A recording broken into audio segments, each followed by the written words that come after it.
오늘 본문인 여호수아 7장 1절에서 보듯이 하나님은 아간의 범죄를 이스라엘의 범죄로 규정하고 계십니다.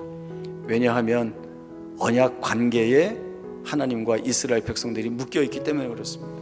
언약 관계라고 하는 것은 하나님이 이스라엘의 하나님이 되시고 이스라엘 백성들은 하나님의 백성이 되는 것입니다. 하나님은 이스라엘의 하나님이 되시기 위하여 모든 목적과 뜻을 이 이스라엘 백성들에게 맞추어 주셨습니다. 그리고 하나님의 권능과 권위와 능력이 이 이스라엘을 지키시고 인도하시고 이끄시고 보호하시는 일에 다 사용하고 계십니다. 이스라엘 백성들은 그 어느 자리에서든 이 하나님으로 인하여 우리가 살아갈 수 있다, 승리할 수 있다라고 하는 사실을 확인받게 됩니다. 그리고 이 하나님이 자신들의 하나님인 것을 가장 자랑스럽게 여기고 복되게 여기고 있습니다. 바로 이러한 고백이 하나님을 향하여서 변치 않고 주어지는 이스라엘 백성들 쪽에서의 믿음의 반응이어야 합니다. 그것이 언약 백성다운 모습입니다. 하나님이 이스라엘 백성들에게 요구하시는 것은 언약 백성다워야 한다라고 하는 것이죠.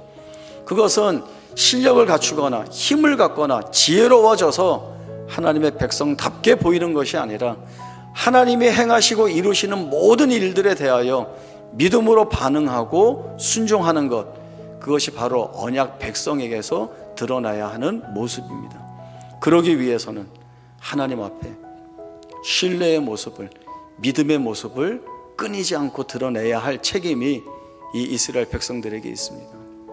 우리가 믿음의 고백을 잘 가지고 하나님 앞에 살아가면 하나님이 우리를 기쁘게 보시고 또 우리를 더 풍성한 은혜의 자리로 이끌어 주십니다.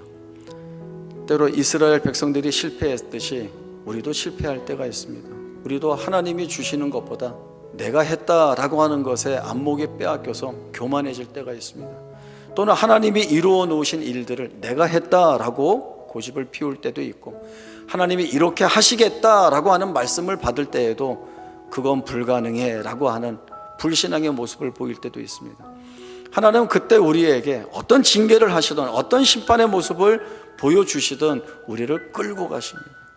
거기에 우리의 눈물과 비통함과 한숨이 다 담길 수 있습니다. 그러나 그 자리가 하나님이 우리를 하나님의 자녀답게 믿음을 가진 자로 만들어내시기 위한 과정과 여정으로 삼고 계시다는 것은 변할 수 없는 내용입니다.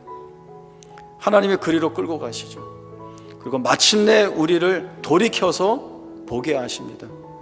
하나님의 자녀가 갖는 그 복이 무엇인지를 보게 하십니다. 아무리 우리가 고난 가운데 처해 있어도 하나님이 거기에서 우리와 동행하고 계시다는 것, 거기에서 변할 수 없는 은혜를 부어주고 계시다는 것, 고통 가운데 있지만 여기가 우리를 단련하시는 주께서 은혜를 주시는 자리라는 것을 보게 하십니다. 아간이 어디에 있었나요? 여리고 성벽이 무너지는 그 현장에 있었습니다. 하나님의 놀라운 역사가 행해지는 그 자리에 있었습니다. 아간에게 주어진 기회는 믿음을 더욱더 견고하게 가질 수 있는 기회가 그에게 있었습니다. 그러나 아간은 믿음을 굳건히 하는 그 기회보다 자기의 탐욕을 채우는 자리로 변질시켰죠. 그러나 하나님은 남아있는 하나님의 백성들을 언약 백성으로 만들어 가시는 일을 멈추지 않고 하십니다.